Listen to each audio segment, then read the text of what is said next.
Hello बच्चों, let's look at this question. So question क्या कहता है? Which of the following alcohols is most soluble in water? ऐसा कौन सा अल्कोहल है जिसकी सोल्युबिलिटी मैक्सिमम है वाटर में? तो ये वाले अगर मैं अल्कोहल देख लूं और इसके अगर मैं स्ट्रक्चर ड्रॉ कर लूं, ठीक है, स्ट्रक्चर बना लेते हैं। 1 2 3, 1 ब्यूटेनॉल है, 1 2 3 4, 4 की चेन हो गई, 1 पोजिशन पर अल्कोहल लग गया। सिमिलरली अगेन 4 कार्बन की चेन, उसमें सेकेंड पोजिशन पर बोला है अल्कोहल लगाने, लगा दिया हमने। आइसोब्यूटाइल अल्कोहल, इसका मतलब एक आइसो ग्रुप होगा इस तरीके से, और उसके साथ OH रहेगा। ये बना दिया हमने isobutyl alcohol. Tertiary butyl alcohol कैसा होगा? ये रहा हमारा टर्ड ग्रुप के साथ OH। ठीक है, तो ये तो हमने अल्कोहल बना लिया। बात करें सोल्युबिलिटी की, तो सोल्युबिलिटी वाटर में किस वजह से होती है? OH बॉन्ड की वजह से। ठीक है, OH बॉन्ड कैसे? OH बॉन्ड क्यों कह रही हूँ? क्योंकि OH क्या शो करता है? OH ये शो करता है हमारा हाइड्रोजन बॉन्डिंग। अगर हमें अपने मॉलिक्यूल में हाइड्रोजन बॉन्डिंग दिख रही है, ठीक है, इसका मतलब वो वाटर के साथ इंटरैक्ट करता है अच्छे से, है ना। वाटर के साथ क्या करेगा? वो हाइड्रोजन बॉन्डिंग शो करेगा और उसकी वजह से हमारा जो कंपाउंड होगा वो सोल्यूबल होगा, है ना। लेकिन इसके केस में देखो, यहाँ यहाँ यहाँ यहाँ ये सब में हमारा हाइड्रोजन बॉन्डिंग कॉमन है। ठीक है, तो हमें क्या करना पड़ेगा? इसको छोड़ के जो फैक्टर्स हैं हमें वो लेने पड़ेंगे। बाकी फैक्टर क्या है? देखो, ये देखो, ये रहा लीनियर चेन। ठीक है, ये सारे लीनियर चेन है, और ये इसमें देखो ब्रांचिंग है, इसमें देखो ब्रांचिंग है। ठीक है, अब बात ऐसी होती है कि जो हमारी कार्बन चेन होती है, कार्बन चेन क्या होती है हमारी? हाइड्रोफोबिक, मतलब इसे पानी से इंटरेक्ट करना पसंद नहीं होता है।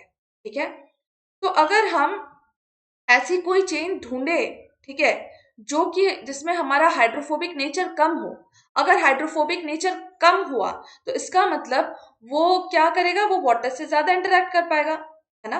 हाइड्रोफोबिक नेचर अगर ज्यादा हुआ तो वो वाटर के साथ वो फ्रेंडशिप नहीं कर पाएगा, तो वाटर के साथ तो वो सोल्यूबल नहीं होना चाहेगा। लेकिन अगर हाइड्रोफोबिक नेचर कम है तो इसका मतलब वो वाटर से मतलब थोड़ा बहुत इंटरेक्ट करेगा और वो वाटर से सोल्यूबल होना चाहेगा, है ना। तो अब देखो, हाइड्रोफोबिक मतलब बेसिकली वाटर से डर, है ना। तो इसका मतलब जो भी कार्बन चेन कम हाइड्रोफोबिक हो।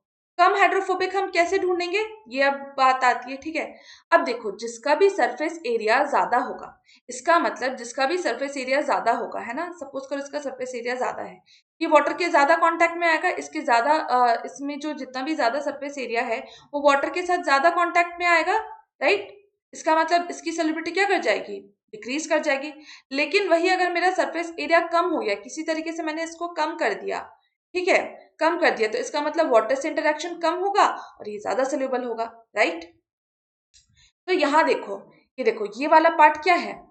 ये वाला पार्ट इसमें, ये वाला पार्ट हाइड्रोफोबिक है, राइट। ये देखो, इसमें ये काइंड ऑफ स्फेरिकल शेप या जूम कर रहा है, राइट, स्फेरिकल शेप। इसका मतलब इसका सरफेस एरिया क्या कर रहा है? डिक्रीज कर रहा है ना। सबसे कम है इसका सरफेस एरिया, इसका मतलब इसकी सॉल्युबिलिटी क्या होगी? सबसे ज्यादा होगी, है ना।